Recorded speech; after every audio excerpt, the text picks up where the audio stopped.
ಜಾತ್ರೆಗೆ ಭಂಡಾರ ತಂದಿರಿ, ಬಹುತೇಕ ತಪಗಾಟಾಗಿ ಭಂಡಾರ ಹೊಟ್ಟಾಗ ಹೋದ್ರೆ ಹಳ್ಳಾಗ್ತಾವ. ಅಕಸ್ಮಾತ್ ಹಿಂಗ ಹಣಿ ಮೇಲೆ ಹಚ್ಕೊಂಡ್ರೆ ಹಣಿ ಸಹಿತ ಸುಡ್ತದ. ಶುದ್ಧವಾಗಿರತಕ್ಕಂಥ ಭಂಡಾರವನ್ನು ಬಳಸಲಿಕ್ಕೆ ನೀವೆಲ್ಲರೂ ಕಡ್ಡಾಯವಾಗಿ ಅದನ್ನ ಕಾರ್ಯರೂಪಕ್ಕೆ ತರಬೇಕು. ಯಾಕಂದ್ರ ಆ ಭಂಡಾರವನ್ನು ಪುಣ್ಯಾತ್ಮರೇ ಅಲಗ ಹಾಯ್ತಕ್ಕಂಥ ಸಂದರ್ಭದಲ್ಲಿ ಹಾರಸ್ರಿ, ವಾಲಗ ಮಾಡಾಗ ಹಾರಸ್ರಿ. ಸುಮ್ಮ ಜಾತ್ರೆಗೆ ಮೈಯೆಲ್ಲ ಎರ್ಕೊಂಡು ಕಿಸಿಯಿಂದ ನೀವೆಲ್ಲ ಯುವಕರು ಮಾಡ್ತಾನಂದ್ರೆ ಅದಕ್ಕೆ ನನಗೆ ನೋವಾಗ್ತದ. ಇದು ಪ್ರಸಾದ ಪುಣ್ಯಾತ್ಮರೇ.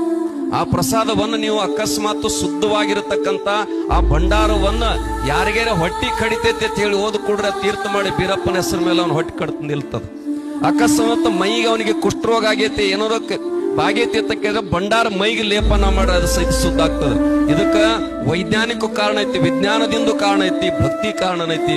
ಅದನ್ನೆಲ್ಲ ತಾವು ಸುಚಿರಭೂತವಾಗಿ ಬಹುತೇಕ ಬಹಳ ಅತಿ ಸ್ವಲ್ಪ ಸಮಯದಲ್ಲಿ ಬಹಳ ಅದ್ದೂರಿಯಾಗಿ ಕಾರ್ಯಕ್ರಮ ತಾವೆಲ್ಲ ಮಾಡ್ತಾ ಇದ್ರಿ. ಯುವಕರೆಲ್ಲ ಕೊಡ್ಕೊಂಡು, ಯಾಕಂದ್ರೆ ಇನ್ನೊಂದ್ ಕಡೆ ಯುವಕರದ್ದು ಹೋದ್ರೆ ಅಂದ್ರೆ ಅವರೆಲ್ಲ ಬೇರೆ ಕಡೆ ಹೋಗ್ಬಿಟ್ಟಾರೆ.